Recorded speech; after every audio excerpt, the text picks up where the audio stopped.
This is your year to ring in the deals and ring in the keys to your brand new ride during our Ring in the Savings event at Capital Ford. Like a new 2025 Ford F-250 Super Duty with 0% APR for 60 months, or a new 2025 Ford Bronco Sport. Just $495 a month lease for 36 months with no money down. This is your year, so drive into 2026 the right way during our Ring in the Savings event at Capital Ford in Santa Fe.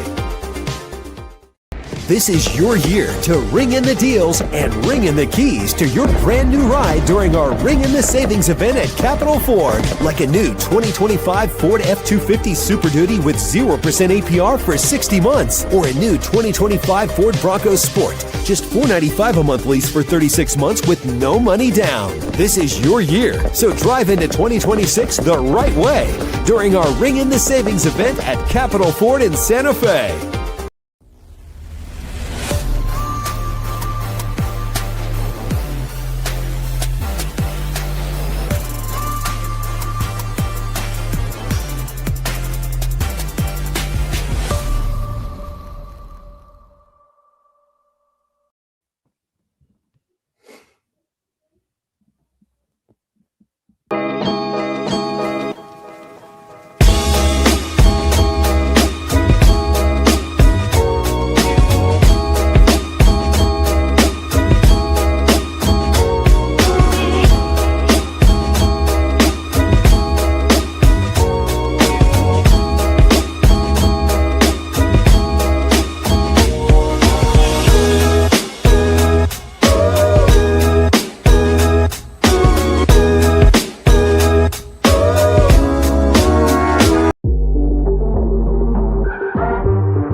Welcome in to another episode on the Pit Press Live. I'm your host, Eric Moulton, and we are going to take a quick rundown over some of our sponsors before we start chopping up some Lobo Hoops talk. But we want to thank those that support us. Affordable Solar, Neil, and them have sponsored us and supported us from the very beginning.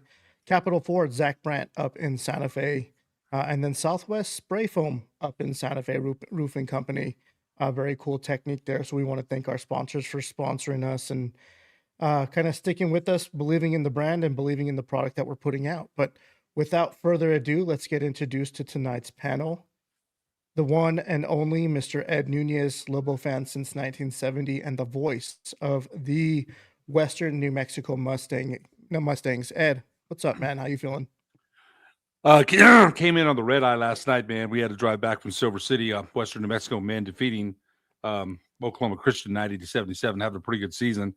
And the bad thing is, I would listen to the game on the way in, and saw the replay today. But the other challenging thing is, I got to turn around and drive back out there Tuesday. So but Western having a good season. So I enjoyed watching the replay today. Looking forward to talking about it with both of you guys. Yeah, and both you and Nick are extremely busy on the basketball front, traveling the state. I know Nick's calling a lot of high school basketball recently, but the better half of the Nunez duo and lawyer, attorney, and also producer and broadcasters with Kenny Thomas on Lobo Live. Nick, what's up, man? How you doing? Eric, man, how you doing? I'm good. I don't know about the better half. I'll have to give that one to my dad, man. He's been doing this a long time, and is just a good man, but doing good, man. Tough game last night. Really had a great time hosting Lobos Live with Kenny Thomas, with the one and only Kenny Thomas. Had some good call-ins, man, some good engagement about the game, kind of got the temperature of Lobo Nation after the Lobos were defeated in Viejas 83-79. But, yeah, man, ready to get into it. Well, your Lobos, our Lobos, and New Mexico Lobos dropped a tough one on the road at Viejas. They fall 83-79 to San Diego State. Really hard fought, tough game. I thought they showed a lot of resilience, toughness, there in the second half. I don't think this team has faced that much adversity, especially in a road game, since playing at Nebraska in earlier to mid-November. But this team got down 13 at halftime, and I think they end up falling behind 15 points early there in the second half. End up storming back on some really good defensive plays, but I think they kind of started to figure out that Buljan had an advantage down low, started getting him the ball more, but they started to make shots. They started to put some their own kill shots together. I think they went on their own 10-0 run. But Ed, I'm going to pass it over to you first, man. I want to get your take. I know you were on the road this week, but you were able to watch the game today. What was your general knee-jerk reaction to how the Lobos played on Saturday evening? When I'm listening to the game and then I'm like, gosh, they're down 48 to, they're down 15.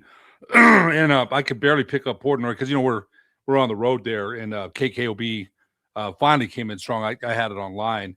And then I watched the replay today, and I would listen to Nick on Lobos Live with Kenny Thomas, and Nick did a great job, and a lot, like Nick said, a lot of calls, a lot of engagement. But I thought that New Mexico, when I watched the replay today, came back strong. You mentioned the 10-0 run; they had a chance to win at the end. They were up by 2, and Coach Olin decided to make a decision to foul Miles Heide, who was a 38% free throw shooter. And to Heide's credit, he dropped them both, man. He did. And, Nick will have his take on that. Him and I talked about that today. But, he played analytics on that, and it didn't go New Mexico's way. Most of the things that I think he's done this season have gone the Lobos' way, as far as the way he's changed for CSU, the defensive coverage there. Nick wrote a great article about the way they attack Grand Canyon. The mid-range was going to be available. They took advantage of it. So, that didn't work last night. And then Buljan, who was a beast, got the ball stolen away in the last second. They went down and scored there. BJ Davis. That was a great shot. It was a great shot. But I think the sadder thing for me is the last game at Viejas for New Mexico. It's been a great rival. It's been a great rivalry. I'm sad to see it come to an end. And then Coach Brian Dutcher said he's not going to schedule the Lobos and anybody at altitude. So he said he'd have the Lobos come to Viejas, but he won't come to the pit. And I thought about that, and I was like, man, I hate to see that rivalry end, because it was a really good game. It really was. New Mexico had their chances, and give San Diego State credit at the end for making the plays when they needed to. 6-0 run when the game was tied to put it away. So I got to give them credit, but it was a game I felt New Mexico could have won.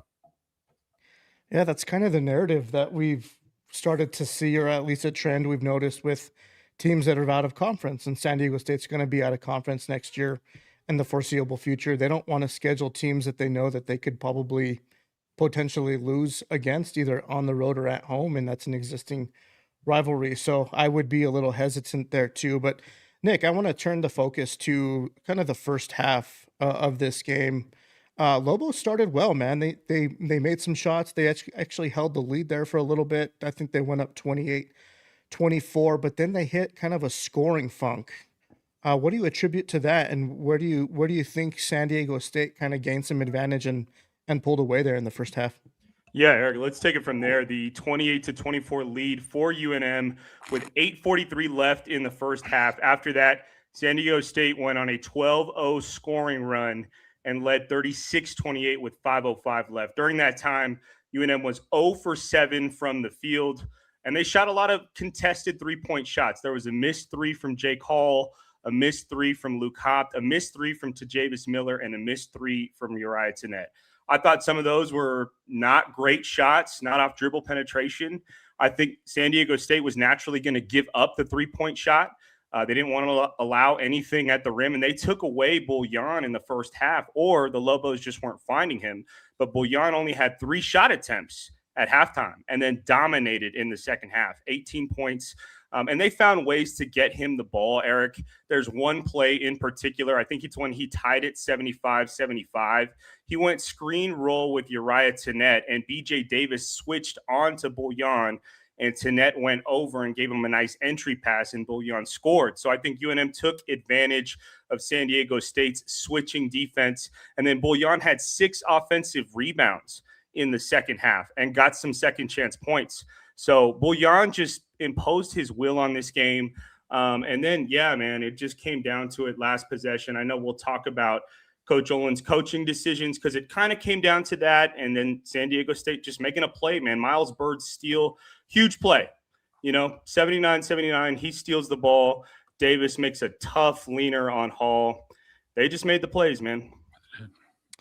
Hey, Ed, there in the first half, it did look like the Lobos were starting to tend to knock down some threes early, but Nick just mentioned that San Diego State kind of played into that, allowed that a little bit more.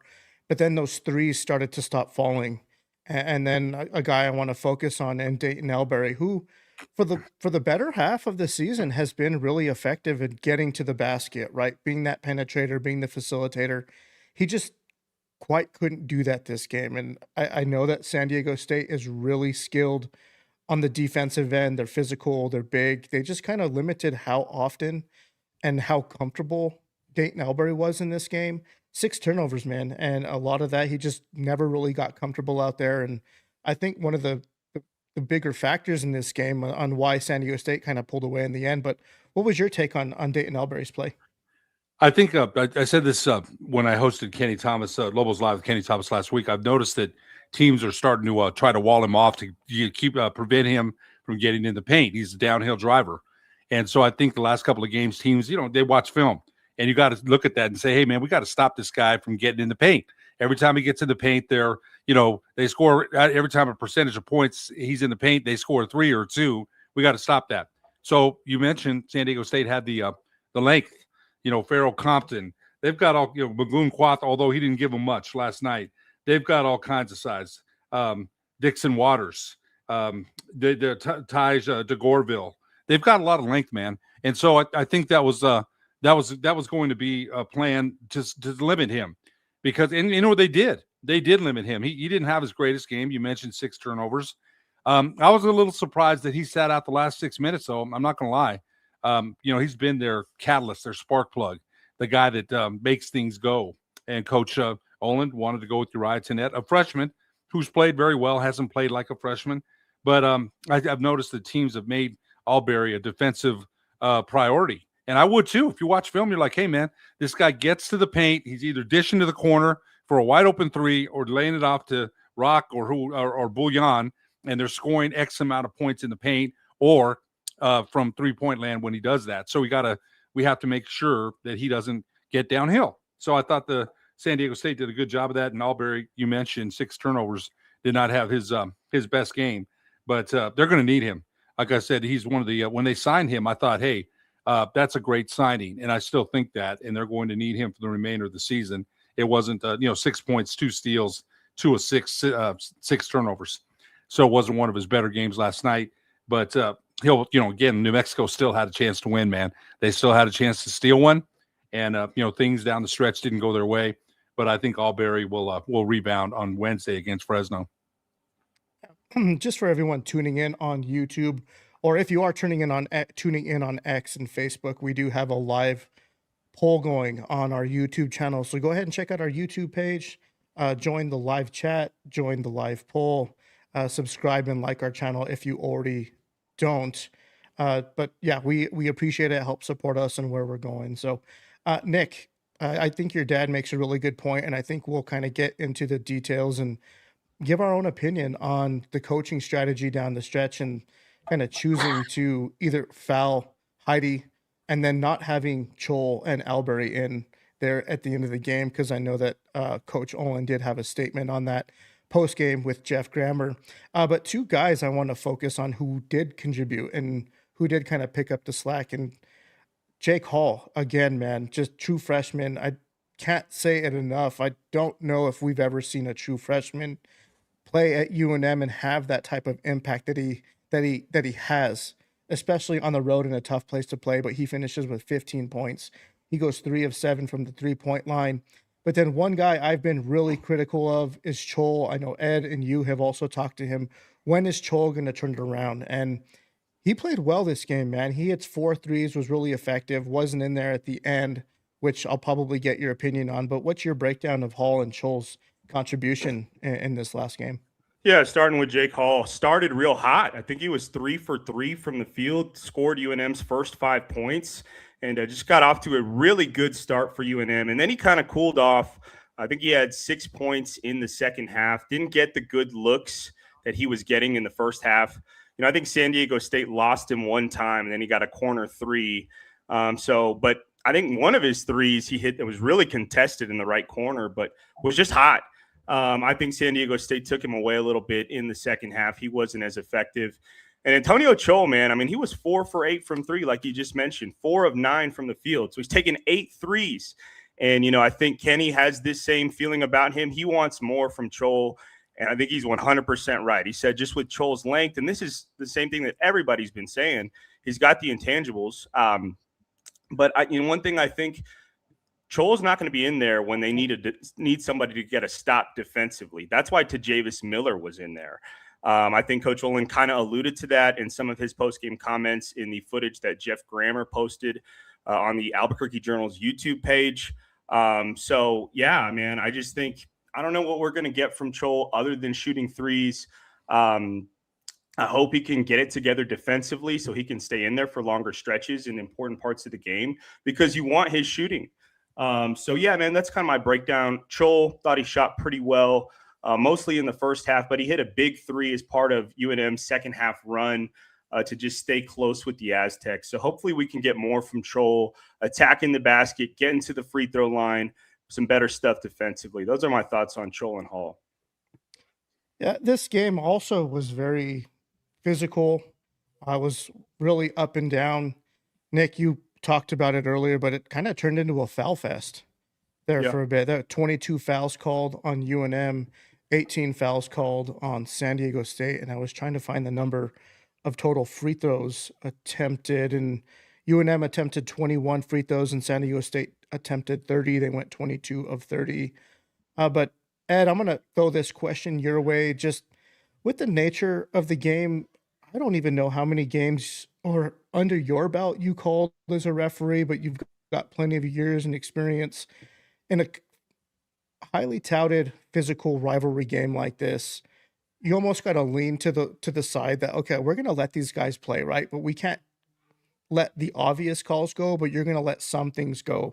Nick, you tweeted out last night that you pretty much agreed with most of the fouls called last night. You didn't think that there were any that could have been let go. But Ed, what was your take on just kind of the rhythm of the game? And then the Lobos just, I don't know if they didn't match up that well with them physically, height-wise, were a little bullied and end up fouling because they just couldn't match up with them physically. But what was your take on the foul situation? They didn't match up at first, but I thought, New Mexico, you mentioned San Diego State 6'7", 6'9", 6'8", and they didn't get. We mentioned Magoon Quath was a shell. He has got a hurt knee, and then he hurt his hip.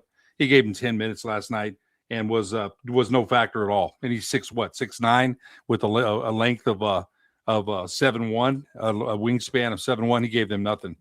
So you know what? I'll just give you this. Eastern New Mexico and Western New Mexico a couple weeks ago was very physical up there in Silver City, and I thought the refs did a good job of getting what they needed to and letting them play. And I think to your point last night, it was the same thing. Physical. I mean, Buljan attacked them. He went right at him in the second half. I mean, how many power dunks did he have? I think he had 4. And a couple of times there was a scrum in there. These guys are lanky and long. Well, this guy, Buljan, look at his body. He just snatched that rebound. Got it and wanted it and got it with determination and fierceness, competitiveness, that New Mexico was down, and he knew that.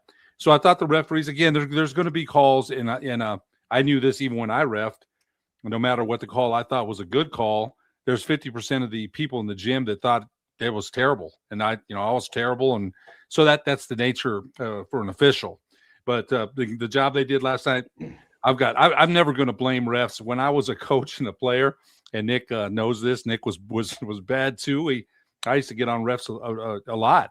And when I became an official, a couple of my friends were like, I can't believe you're a ref, man. You were one of the worst there was. And I was. So when I became an official, I'm not the guy that's going to sit there and blame. Officials are going to miss calls, just like players miss free throws and layups and things like that.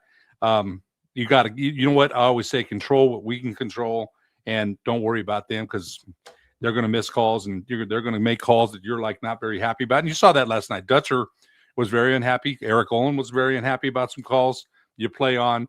I thought it was a great game, man. But as far as to your question, Eric, I thought the officials, got what they needed to and let them play when they needed to. There's going to be calls here and there that you should have said. They should have got that for Buljan or, and the San Diego State's going to turn around and say the same thing for the Aztecs. So officiating is the worst job in the world unless, these guys really love, and women love the game. So I thought they did a pretty good job. Nick, your thoughts on the officiating? I mean, do you want to elaborate just on your tweets last night? Yeah, no, I just thought San Diego State was getting to their spots, man. They were getting really deep penetration. If you watch Eric Olin's tape that Jeff Grammer posted, he just said he thought that San Diego State was getting really deep ball penetration on their third ball screen. They'd set ball screens in the middle of the floor for BJ Davis. He'd get downhill. He'd get to the mid-range, man. They got a lot of mid-range shots. DeGorville got some mid-range shots. And those are the spots they wanted to get to. And Olin said he wanted to take those away. They didn't do a good job of that in the first half. They put the Aztecs on the line 22 times. And like I said when I tweeted, Eric, I thought they pretty much were all fouls. It was either in transition, San Diego State was getting something going to the rim, and UNM was just out of position, man. Dutcher said in his post-game remarks that they wanted to go 4 guards and spread UNM out defensively, make Tomislav Buljan guard in space, Jake Hall guard in space, Luke Hopt have those guys guard laterally in space. And I thought San Diego State got to their spots. UNM committed legitimate fouls. I think they had 12 or 13 fouls in the first half. And I thought most of them were good calls, man. I don't look at the officiating in this game thinking it changed it at all, man. I mean, San Diego State just won this game. They made the plays at the end of the day. And I know we'll talk about the coaching decisions. We'll get there hopefully soon. But yeah, man, I think that's kind of what it came down to. Yeah, no, echo what you say there, man. Totally. I felt like the Lobos just didn't play their best and execute there very well at the end. And San Diego State took advantage. But one thing we do talk about with this team, and Nick, I'm going to pass it back to you. I know you just finished with your thought there, but this team, this Lobo team has been pretty balanced offensively for most of the year. Not something that we've been used to in past years when we have a heavy dose of Donnie Dent and Nelly Jr. Joseph. But in this game, you see Buljan, another monster game, double-double, 20 points, 14 rebounds, Antonio Chol with 12, Jake Hall with 15, and Luke Hopt in that starting role again comes in, finishes with 11 points, makes 3 threes, and maybe a little on the conservative side for me, but he was definitely limited by his fouls. He picked up 3 quick ones there in the first half. I think he ended up playing early in the second half and picked up his 4th, but Olin decided to roll the dice and keep him in there because of the impact he had on this game. What's your breakdown of Luke Hop's, just kind of his contribution and just his steady handedness on this roster? I mean, we'll start with his shooting, man. 3 of 4 from the 3-point line. He hasn't shot that well from 3 all season long. 3 made 3-point shots was his season high. And I thought they were big shots, man. He hit some in the first half. I think he hit 1 in the second half. Yeah, his 3 in the second half made it 73-73. He had the game-tying 3. So big-time shot for Luke Hopt, somebody who's not known for 3-point shooting. For him to contribute that on the road in this environment is big. Hopefully that carries over, because if he can be a threat from the 3-point line, he makes this team a little bit more dynamic. He's another shooter out there. Think about it. You got Albury or Tannett penetrating. They're going to kick to Hall. Now he's a threat from the 3-point line. So, yeah, man, I think, we hope to get contributions there. But, yeah, man, that was kind of my take. Ed, monster performance from Buljan, finishes with 20 points, 14 rebounds, another double-double, and completely just took over the second half. Offensive rebounds, putbacks, dunks, bringing up the ball off the break. San Diego State didn't have an answer for him in the second half, and he was that spark the Lobos needed, and he was the one that kind of brought them back into this game there in the second half. But what's your breakdown of Buljan's impact on this game? You mentioned he didn't, he struggled a little bit in the first half, but I thought it was the physicality the way he attacked. We mentioned a couple of power dunks in traffic, and that opens people's eyes. It really does. When you have that happen to you, nobody wants to get dunked on. Is the way he did it. He just powered through some contact, and again, not having Magoon Quath. He's at the rim and he's explosive, but he wasn't last night. So I thought Buljan took advantage of that and went to the rim and rack and attacked nicely when he had to. You mentioned he brought the ball up a couple of times.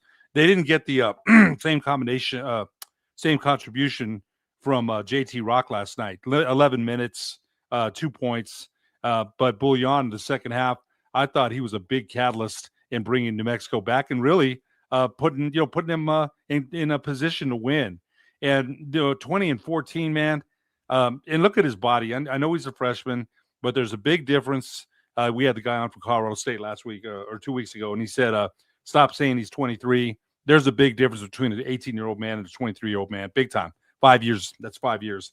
And look at him. He played grown man ball last night. And I thought the Aztecs wilted a little bit with his attacks in the paint. I really did. And I thought that gave New Mexico some confidence in coming back. So feed the beast, right? Feed the beast. They did that when he and Nick made a good point of saying to net. They found him with some good passes underneath, and he finished. There's times he gets in trouble when he doesn't go off 2 feet. He'll spin and sometimes go off balance. When he has 2 feet down and squares up to the basket, it's very tough to stop him. So I thought he played a great game, and they're going to need that. They're going to need that from him. Nick made a good point about Hopt. Hop's one of those guys that stays in his lane and shoots when he has to. And I thought he played real well last night. But Buljan is the one that drives them inside, and I thought he kicked their butt in the second half. I really did. He played some tremendous ball. Yeah, and this is nothing to take away from San Diego State, who played extremely well in this game. And Nick, I'm going to hand over this next comment or breakdown to you, but I just finished talking about UNM's balanced scoring, balanced attack. San Diego State had their own balanced attack. I know that Magoon Guath didn't see a whole lot of minutes. He finished with 2 points. Miles Bird had a breakout game of breakout games, preseason Mountain West Player of the Year pick. Reese Dixon-Waters finishes with 10 points. And then Farrell Compton comes off the bench to finish with 12. Sean Newman, BJ Davis with the game-winning shot there at the end with a 9-point swing in his corner. But they come at you from all angles, man. And these guys that they talked about it on the game were not moving the ball extremely well, but these are guys that can create their own shot. And that's exactly what San Diego State, they were creating off the bounce. They were getting to their spots in the mid-range. And we talked about their like pre-game. I posted something on Twitter about just kind of like the different strategies of what UNM focuses on offensively from shot selection. They like to shoot threes. They like to finish around the rim, where San Diego State's more weighted in the mid-range area. And they definitely got that this game. And I just wanted to get your breakdown on just the weapons that San Diego State came with. They executed, and none other than Miles Bird, who kind of ran away and not only impacted the game offensively, but he ended up having the defensive play of the game too. But what was your take on just how San Diego State played from an offensive standpoint and the weapons they were able to utilize? Yeah, they were led by Bird for sure, man. I know that's the easy take, but I mean, he's definitely the face of the game for San Diego State.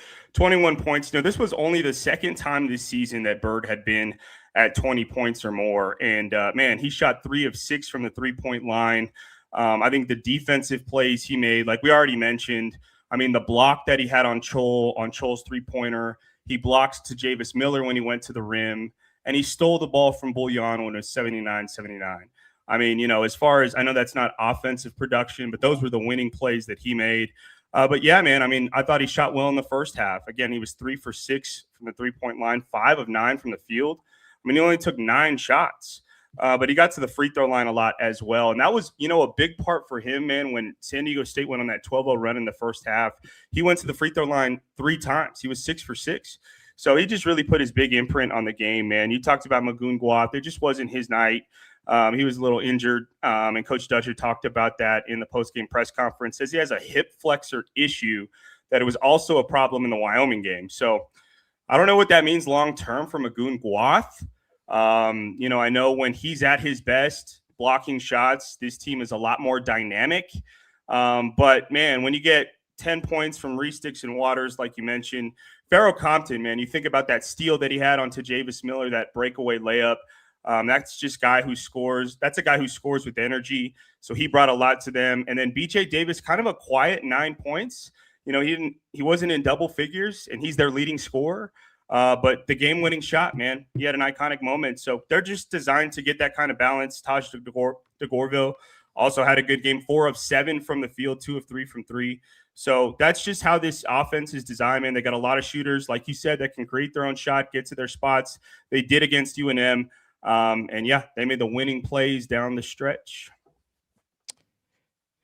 Yep. We're going to transition this conversation down to more strategy and Coach Olin's decision to go ahead and foul a player like Heidi, who shoots 38% from the free throw line. They're late, right? I want to get you guys' take on kind of the decision to do that. I understand that analytically speaking, you put a non-shot maker on the line to make shots, and he made 2 clutch free throws, man, so you couldn't really take it away from him. But I don't know if I would have fouled in that position. I'm more on the side of my defense is playing well. I want them to take a tough shot. I think we can get a defensive stop just out of the way my defense is playing versus just kind of it's not the easy way out, but I understand the thinking behind it all. But Ed, I want to get your thoughts and kind of maybe what you would have done in that situation. I probably tend to think about the way you do, Eric, and let my D, which had gotten us back in the game with a 10-0 run, active hands, steals, layups, dunks. They had been playing pretty well. On the other end of that, 38%. So Coach Olin has all this in the back of his head. We're up by 2. His thought was, let's foul him. Even if he makes 1, we still got the lead.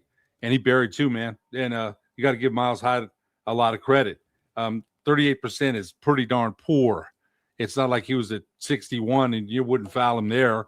Would you foul him at 57, 52? No, but 38, you got a red mark on that, on your game plan. And that's what he chose to do.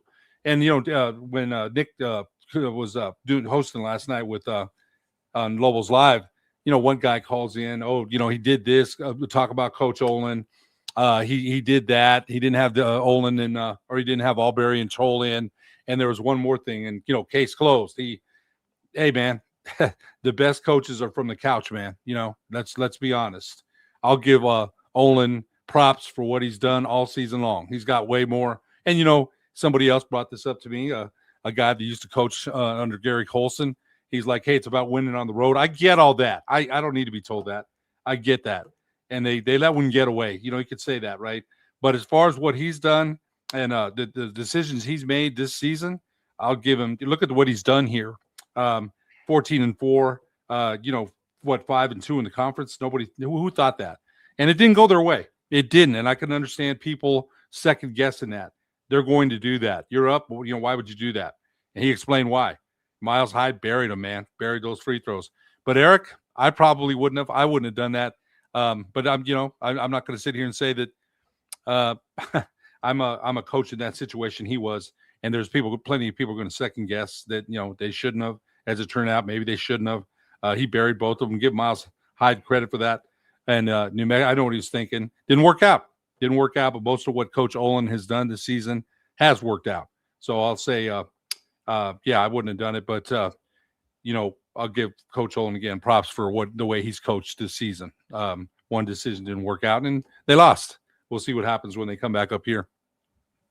Yeah, well, I just changed the live poll on YouTube, so I have the question out to the viewers.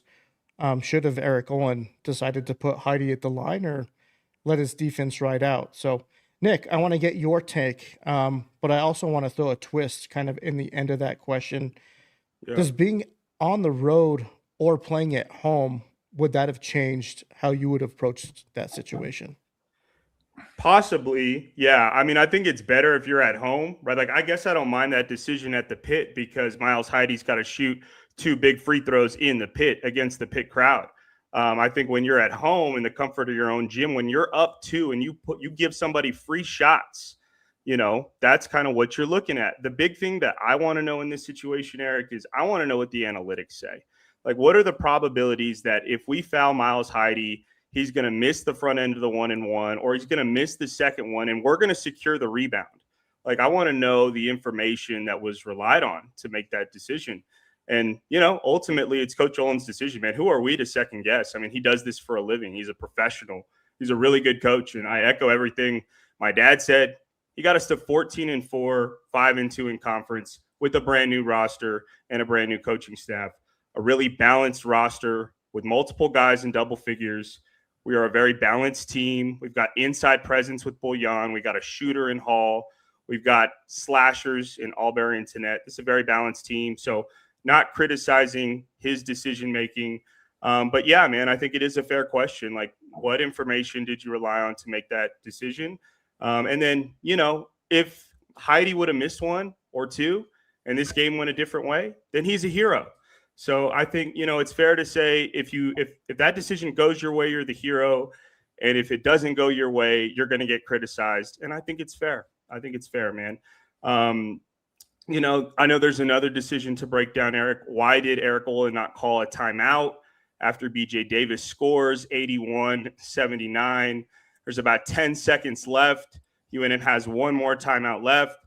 And Eric Olin said on the postgame radio show with Robert Portnoy that he just wanted his guys to go. He wanted to give them an opportunity to go when San Diego State couldn't set their defense and just make a play. Ball was in Uriah Tenet's hands. Gets a little bit of penetration, has to pull up for a mid-range, and he misses it back iron. I'm not surprised that Coach Olin made this decision. His offense is very free-flowing, and it's based on giving players decisions to make plays based on how the defense is defending them. So it's kind of read and react. He trusted his players to make a read and react decision late in the game and get a good shot. And it wasn't a bad shot. Is Uriah Tenet on a mid-range pull-up the shot that we want to tie the game? Uriah was 1 for 6 in this game. So, it's kind of tough. But look, man, it didn't all come down to that, right? There were so many different plays made towards the end of the game, and the big plays for me were the steal for Bird and then Heide making those free throws, and BJ Davis's shot, right? Like, San Diego State just made the plays at the end. It doesn't come down to Eric Olin making those decisions. He made decisions to put the team in position to win, and the plays just went San Diego State's way. That's the way it went. Yeah, definitely a big opportunity loss. But no, I side with you there, Nick. I probably wouldn't have called a timeout either, because then you allow San Diego State to set their defense to get the right matchups in, kind of get a look at what UNM's going to go out there with. But I agree with you, man. I think there's more opportunities kind of built off of the break, and Uriah Tenet has hit some of those shots in the past, right? And he didn't really have an on night, but I don't hate the shot selection. I think you would have liked a little bit more ball movement, man, but there's 10 seconds. There's not going to be a whole lot of looks open. You probably want to get the shot up at 4 or 5 seconds just in case you do miss. There's an opportunity at a rebound. So not a whole lot of ways to kind of twist it there. But another coaching decision that I want to talk about is not having Albury in the game there late, not having Chol in the game there late when they could have had the opportunity to have them in to tie the game. Ed, I want to get your take on that. And Coach Olin did address it with Jeff Grammer after the game on why he didn't have that on there. He wanted to surround those guys with more of like a shooting type weapon. Albury hasn't shot the three particularly well. I don't really label him as like a 3-point shooter, even though he has made a few in the past. But what's your take there? And I mean, you would like to think that you would have a Chol or Albury in there at the end of the game when you're trying to get a bucket, right?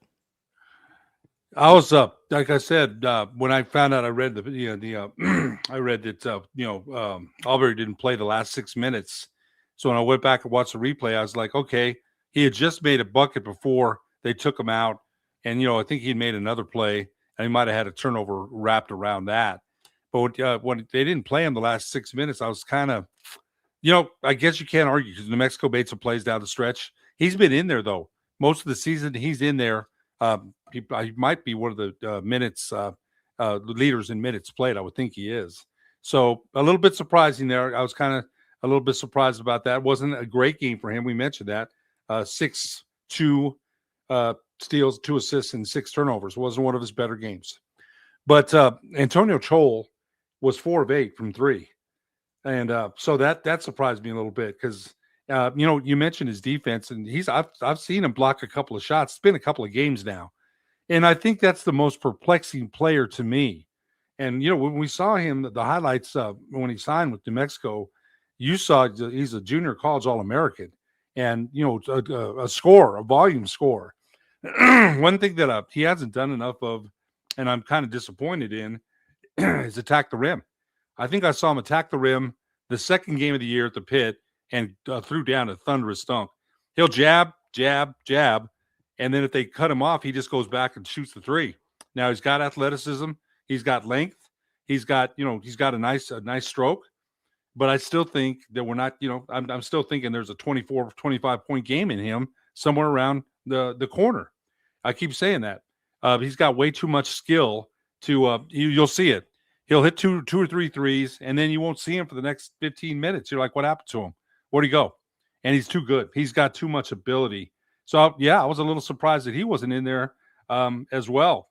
He's, again, the length and the athleticism, and he's made plays down the stretch in several games. He's the only one to hit a 3, I think, in the Mountain West every game. So, I'm kind of surprised he wasn't in there. But remember, I think my son said it, we're hearing from some of our great listeners here about decisions. Coach Olin's the coach, man. He's the one that's paid to make those decisions. And let's face it, most of the decisions he's made so far this season have ended up pretty darn well, considering where New Mexico is. It didn't work out yesterday. It really was. Like my son said, San Diego State made the plays when they needed to. Winning plays, man. Winning plays to win the game. And you're like, hey, when you're up, I watched, I was like, dang, man, they fought their way all the way back and they're up. They have a chance to steal one here. And I think that's what kind of Kenny's point was last night, son, about opportunities to win a road game. And it slipped away. But there's nothing they can do now except get ready for Fresno State and Nevada, So you got to put that in the rearview mirror. I'd be a little frustrated. If you're Coach Olin, you live to fight another day. The decisions didn't work out. I promise you that's not going to stop him from getting back in the lab and adjusting, tinkering, and doing what he does best. Make great decisions so far for UNM basketball. Nick, I want your take on that, right? I think in this game we literally saw Dayton Albury kind of struggle there in the first half and turning over the ball, wasn't having his way, wasn't able to get into the paint, which is where he thrives. But we did see Chol knock down 4 threes. We did see Chol have an impact on the game. And then he's got that length, right? The length to kind of maybe match up better with a personnel like San Diego State has. But break it down for me in your mind. Like, would one of those two, would both of them be on the floor in an instance like that? Yeah, starting with Dayton Albury, man, I feel like if you go back to this Colorado State game, UNM was putting CSU away late in the game. And if I remember correctly, Eric, I'll have to go back and check. I think Coach Olin elected to go with Uriah Tenet over Albury in the final minutes. I'd have to go back and check that. But so when he's not in the game, the final 7 minutes here in Viejas Arena, he did struggle in the first half. He had 6 turnovers in the first half. Couple of them, he's penetrating in the lane. He gets there. He's jumping to pass, and he doesn't really have anywhere to go. I thought he lacked some fundamentals in this game. And I think it was just San Diego's length and athleticism wasn't going to let him do what he normally does comfortably, getting into the lane, looking for guys to kick to. Like, he just didn't really get a lot of windows to make plays, and he turned the ball over because the ball's in his hands a lot. He had a couple careless – I think he had at least one careless one in the backcourt, which is kind of uncharacteristic for him. He did play better in the second half. He had 4 points. I think he was 2 for 5 from the field. But those 6 turnovers, man, did hurt in the first half. Look, he shoots 30% from the three-point line. He's 9 of 30 on the season. You think Dayton Albury, you don't think of him as a three-point shooter. Has he knocked some down? He was 2 for 2 at Air Force, 1 for 1 against Grand Canyon. He has shot the ball better recently, but he's not going to shoot in volume, and teams are going to let him shoot that shot. So I think that's what Coach Olin said. You can go watch the footage with Jeff Grammer yourself, but he just said, we elected to go with Uriah. We liked how he was guarding the ball, and we thought he offered some more three-point shooting around the perimeter. Uriah was 1 for 3 from the three-point line tonight. But look, man, those are the decisions that are made. I think it's fair to ask, is that going to be it going forward? Is Uriah Tenet our closer? Are we not going to see Dayton? Because I think he could have been effective in this game. I like Dayton Albury going to the line, getting to the free throw line. He still draws foul, 6.7 fouls per game. So think he could have been in the game. And with Chol, Eric, I'll just get to Chol real quick, and I know we can move on. But with Chol, him and Tajavis Miller were subbing in and out for each other down the stretch. I mean, that play that I referenced when Bird blocked Chol from the three-point line, Chol was in the game and had a chance to have a go-ahead basket for the Lobos late. So I think him and Tajavis Miller were just kind of subbing in and out for each other. And it just so happened that on that particular possession, Chol just wasn't in the game. But I think he was in the late game rotation. And if there would have been a dead ball timeout and it would have been UNM's final possession, I bet Chol's in the game to shoot a three. So, I think he gave them a lot, man. I echo what everyone said, and we don't need to beat this horse dead. They can get more out of Chol, but I will take 4 of 8 from the three-point line for 12 points. We need three-point shooting. He provided it. So I will take it. We can get more, is my thoughts on Chol. We won't beat it around the bush anymore, but just kind of around the rest of the league, we'll move on and kind of talk more theoretical situations for UNM. As the Mountain West has proved basically every year that the Mountain West has existed, it's just a gauntlet, man, and it cannibalizes itself. Grand Canyon end up beating a solid number 23 ranked Utah State at home Saturday afternoon, a game that I watched probably 3/4 of. Grand Canyon played amazing. I think the officiating was pretty heavily criticized in that game too. But Nevada takes care of business at Air Force. Fresno State took care of Wyoming at Fresno, and then UNLV knocks off San Jose State. So no major surprises there, but I do want to talk about the Grand Canyon beating Utah State game a little bit because it does have more kind of implications on the Mountain West race, as UNM is kind of involved in, because it leaves San Diego State at 7-0, sitting atop the conference by itself. But just, I don't know how much of that game you watched, Nick or Ed, if you had a chance to catch any of the Utah State game. I want to get your guys' feedback, and then I post a question on our YouTube channel in the poll, just to kind of, knowing that Utah State isn't as invincible as some people make them out to be, does it make Lobo Nation a little bit more confident knowing that, hey, this team is beatable, they're not completely invincible, there are ways to defeat them? Utah State just didn't shoot well in this game, and they just didn't handle the atmosphere at GCU and Phoenix as well. So does this give Lobo Nation kind of a little bit more confidence kind of coming down the stretch that maybe there's some title hopes, either regular season conference championship or a tournament championship in Vegas coming up in March? So Nick, I kind of want to get your takes on the first question, more so just around Utah State and how they got upset at GCU.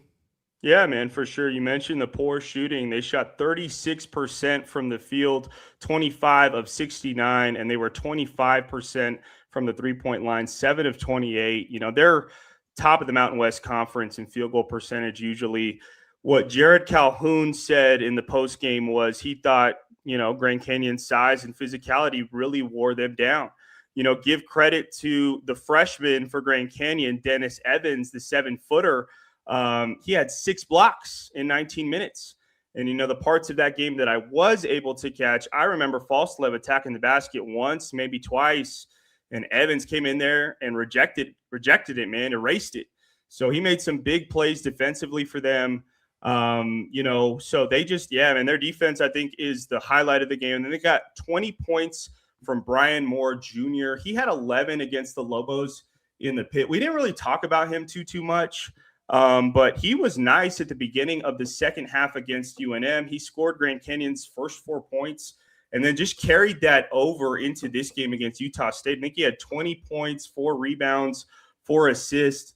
He's the Norfolk State transfer, so they got some really big plays out of him. And then Makai Williams, 20 points for them as well, man. So I think defense, again, the name of the game. And then that environment, GCU Arena, it was rocking, man. I think this is kind of a sidebar.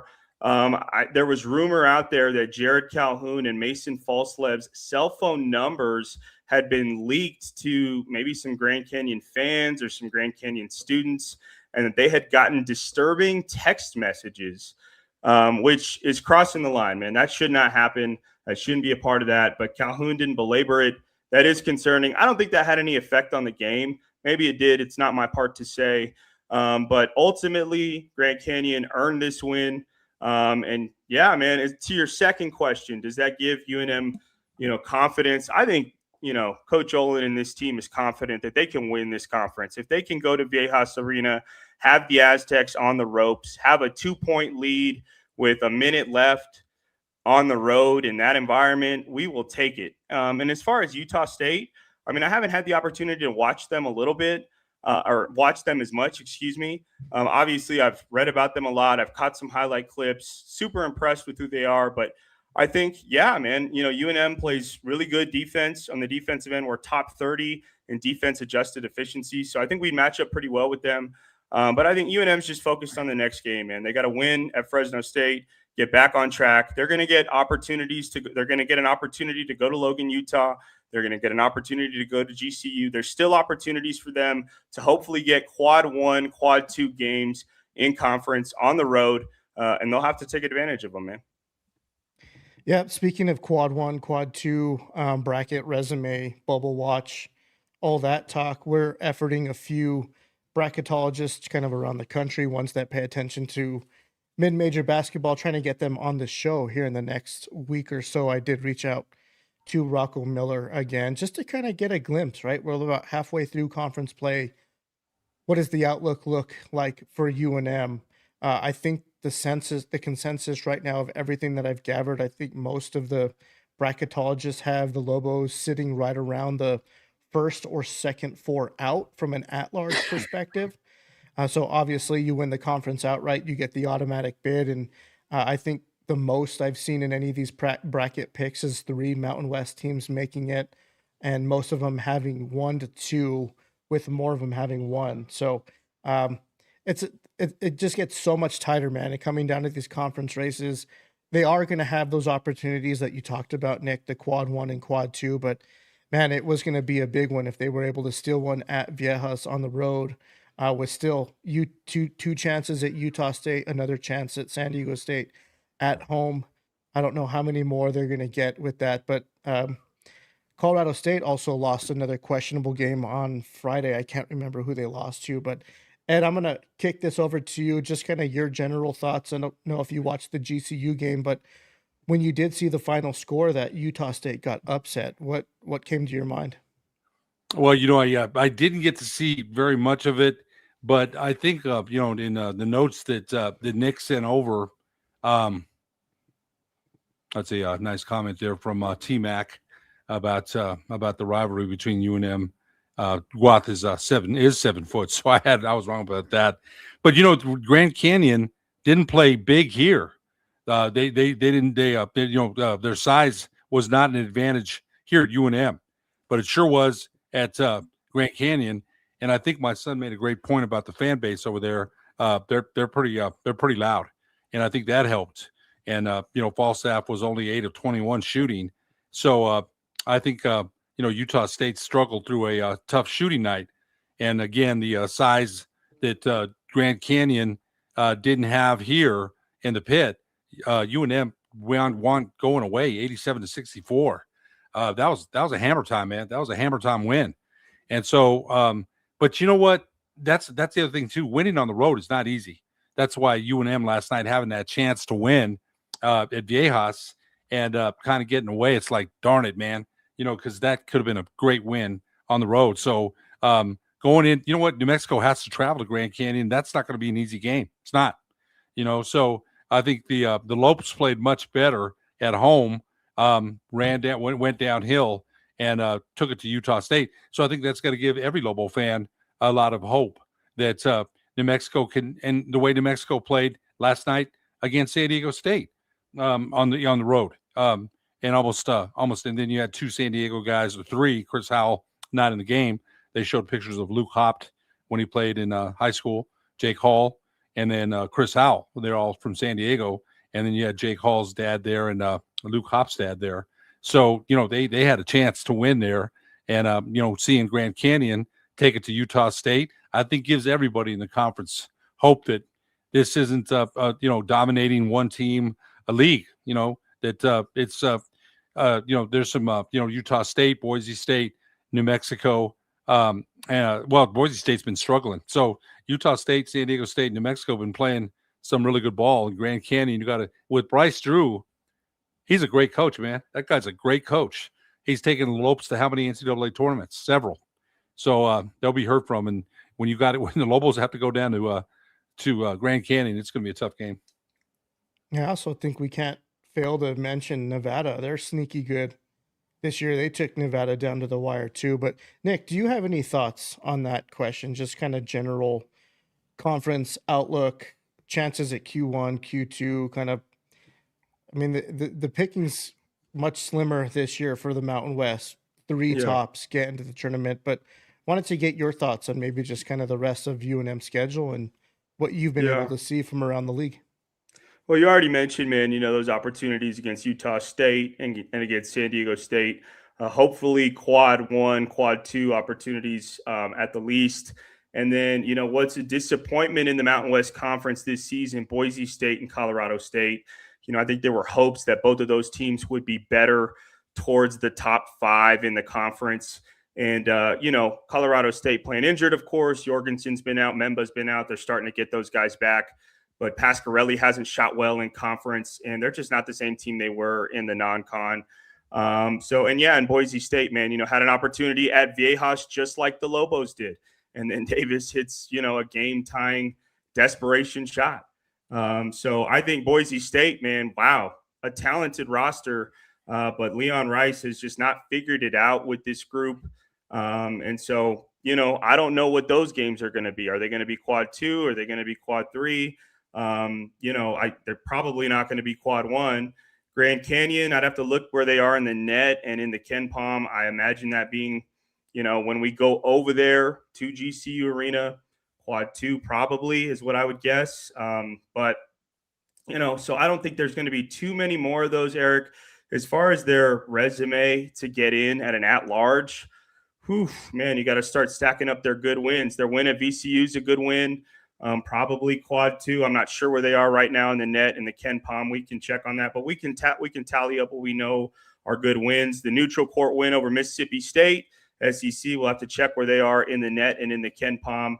But yeah, man, I mean, I think it'd be tough for them to get an at-large. We'll see how the rest of the schedule plays out. Some of these teams could really take a turn through conference, and if they're better and UNM gets wins, those turn into quad 2 wins, hopefully that boosts their resume and maybe they get a chance. I think they got to make a deep run in the Mountain West tournament regardless, unless they win the conference outright and they just kind of go on a run the rest of the season. I think they'd have to sweep Utah State and beat San Diego State and maybe lose 1 or 2 more. But I think an at-large bid is going to be tough at this point, Eric. Well, if this sweetens the deal anymore, Santa Clara, that blowout UNM had over Santa Clara just knocked off St. Mary's yesterday. So that helps kind of boost their net ranking a little bit. And then I'm going to go back to a comment before I collect kind of 2 final comments or final thoughts from you two on the show. But T-Mac, who is a follower of the show, we appreciate you. The decision by Eric Cohen to foul Heidi was a good call. It had San Diego State fans worried because we know how poor he shoots free throws. This is coming from a San Diego State fan, so I feel like that's pretty valid. So for any of those that to sit on one side of the fence or the other, And I think the YouTube poll came in too, and that poll was 60% saying Eric Olin made the right decision to foul Heidi in that situation, with 40% saying that they would have chosen to do otherwise. But Nick, Ed, it was fun, man, chopping it up with you guys. Do you guys have any final thoughts before we let everyone go? Go ahead, Dan. You know what? Great show. Again, I think my thoughts are San Diego State. Hey, T-Mac, man, thanks for listening. That's great that you're a San Diego State fan and you follow the show. So we really appreciate that. But I think I'm going to miss that. No more games at Viejas, man. I'm going to miss that. I've enjoyed watching New Mexico go at it there with San Diego State for years.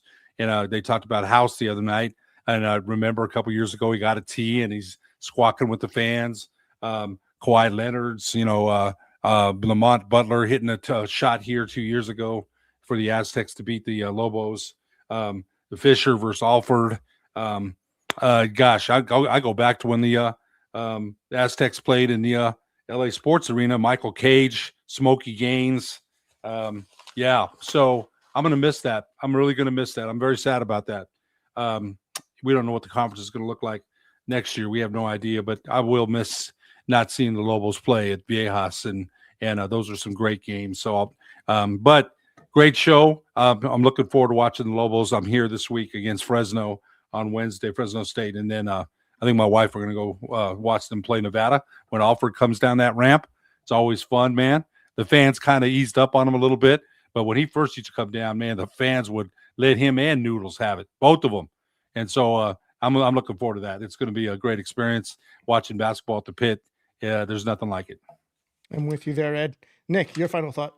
Yeah, two things, Eric. The rivalry statistic right now between UNM and San Diego State. UNM has the rivalry 52-47 overall in favor of UNM. The Lobos will finish 8-18 at Viejas Arena. So 8 wins at Viejas Arena. I think they're one of 2 or 3 teams in the Mountain West Conference that have been able to get 8 wins there. It's hard to win there. So credit to UNM in the overall rivalry. I thought they played well and had the opportunity, like we've talked about, just couldn't get it done last night. But looking ahead, Eric, Lobos are going to welcome Fresno State to the Pit, 7 p.m. on Wednesday. Fresno State 9-9 overall, 3-4 in conference, coming off a 63-60 win at home against Wyoming. This is a team that's playing with some confidence, coming off back-to-back conference wins. They beat Fresno State the game before that, they beat Colorado State the game before that. So, it's a team that's coming in, feeling some confidence. Their point guard, Zayon Collins, is my understanding. He went out injured at the end of the game, and Coach Wahlberg was actually on Coach Moser's show, Another Night in the Mountain West, and talked about it. If Zayon Collins is unable to go against the Lobos, it might be tough for us, but if he is able to go, this is a guy that averages around 13 points a game, around 5 assists a game, and around 4 rebounds a game. So a playmaking point guard at about 6 feet. If he's unable to go, this is a different team. But the Lobos got to be ready, man. I think we'll get a preview out. Maybe we'll be able to do a preview show for Fresno State. We'll see. But either way, man, get out to the Pit, 7 p.m. Wednesday. We got to get this win before we welcome Alford back to the Pit on Saturday. Thanks, Nick. Yeah, we will try to get a preview out, but going to go to a few more comments before we wrap it up. But this is Ray Borak. The selection committee will only admit 2 teams from this year's Mountain West. I have to tend to agree with that. 3 at the max. And then 808 Mike. Great show, guys, as always.